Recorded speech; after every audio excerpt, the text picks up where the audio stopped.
In November 2001, Daryl Mitchell became paralyzed from the chest down after a horrific motorcycle accident.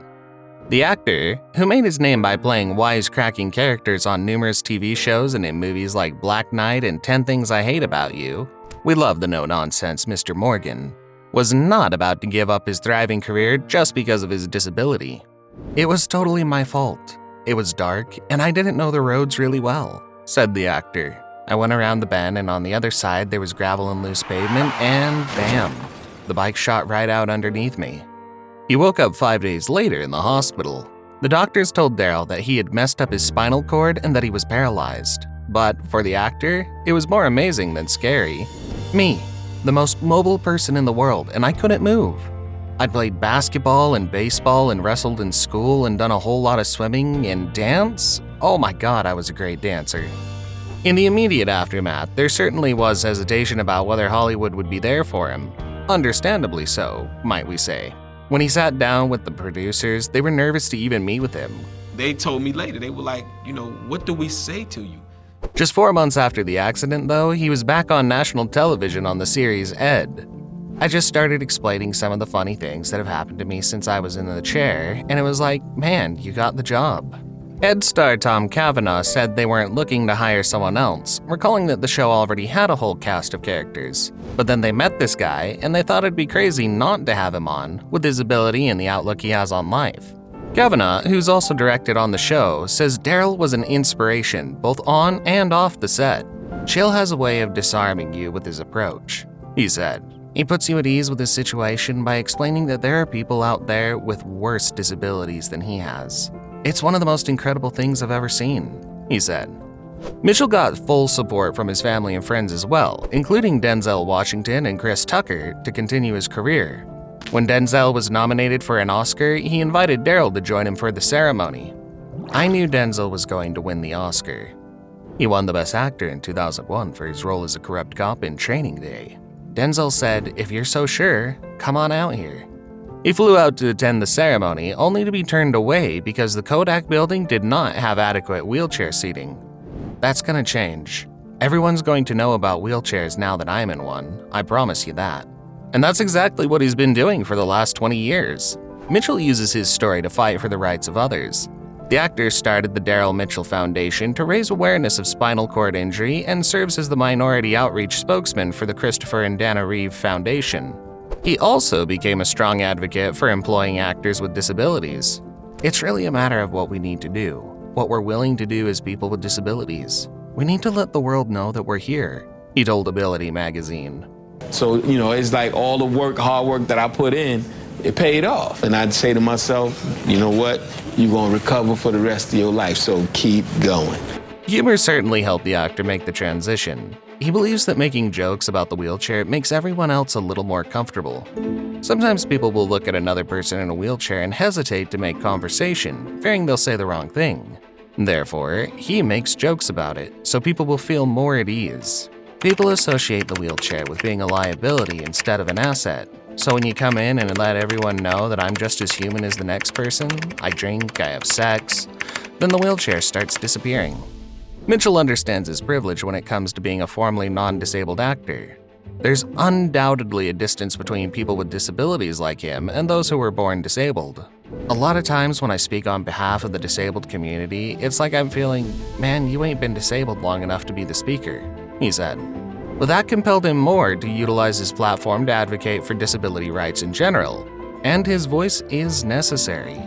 Considering the lack of disabled people, especially people of color with disabilities, Mitchell's success is indicative of the need for more disabled stories. For Mitchell to lose a role to a skilled actor just because of stares isn't just a loss for the performer, but for the production as a whole. "One time I asked the producers to come downstairs. I didn't get the job, but I set a precedent," he said.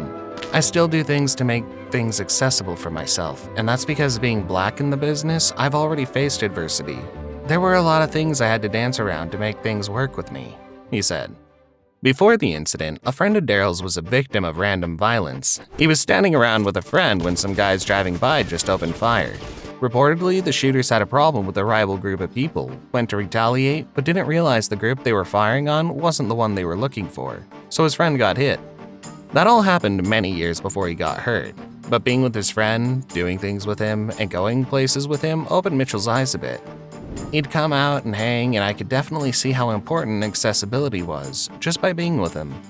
When I got hurt, it was a blessing that he was one of the first people to show up at the hospital.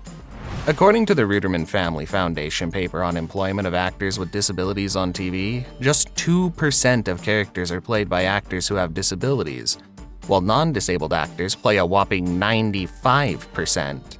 NCIS, New Orleans, changed the status quo by hiring Mitchell.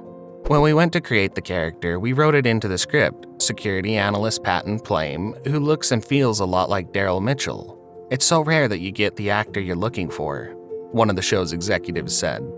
And truly, Daryl is one of those actors, who the minute they're on screen, you're drawn to them. He's funny, and he's interesting. He brings a certain level of energy into the scenes. On the NCIS New Orleans set, every crew member understood how to work with him and had absolutely no qualms with aiding in everything from transferring to creating accessible chairs and other tools to help with his performance. Why can't the industry make this for everyone else? He said. The actor has his own Winnebago, a motorhome, complete with a ramp to allow him a place to relax. He also travels with his 2 sons, who can help with any physical handling. But more importantly, Daryl crafts a set that is understanding of disability. The accessibility that he utilizes ends up benefiting the rest of the production, like those on set that use push cameras, carts, and other wheeled items. In the end though, what Mitchell is asking for regarding his disability shouldn't be controversial in the grand scheme of things. Hollywood pays all this money to get certain actors out of jail or put them in rehab, but if I'm asking for a simple ramp, you won't give me a problem, he said.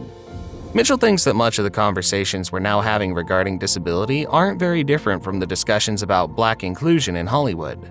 Disability is something that's unusual that they don't normally have to deal with, he said. In the end, it's up to showrunners and others empowered to work alongside disabled performers, to talk to each other, and say that working with a disabled performer is no different from any other actor. If Steven Spielberg worked with me and he tells some other big producers, they're gonna be like, well, Steven worked with him and I'm gonna give him a shot. What's the worst that can happen? There have been quite a few actors who have sustained injuries similar to that of Mitchell during their career. The difference is that the majority of these actors are barely ever really heard of again. In other words, they let their injuries stop them from acting and furthering their career. On the other hand, Daryl refuses to let it stop him. On many occasions, producers tweak the role of the character to fit the actor in as a wheelchair user. Despite not knowing what life would be like as a wheelchair user, he did not let that stop him from pursuing his dreams and furthering his career. Daryl believes that it's the beginning of a new era in regard to actors with disabilities. I'm honored to be the first one that they see. What I don't like is being the only one that they continue to see, he said. That's all we have for you today, Juicers. As always, thanks for choosing us. Spread the word, and don't forget to subscribe and click that notification bell for more celebrity stories. And we'll be right back. Be well and be kind.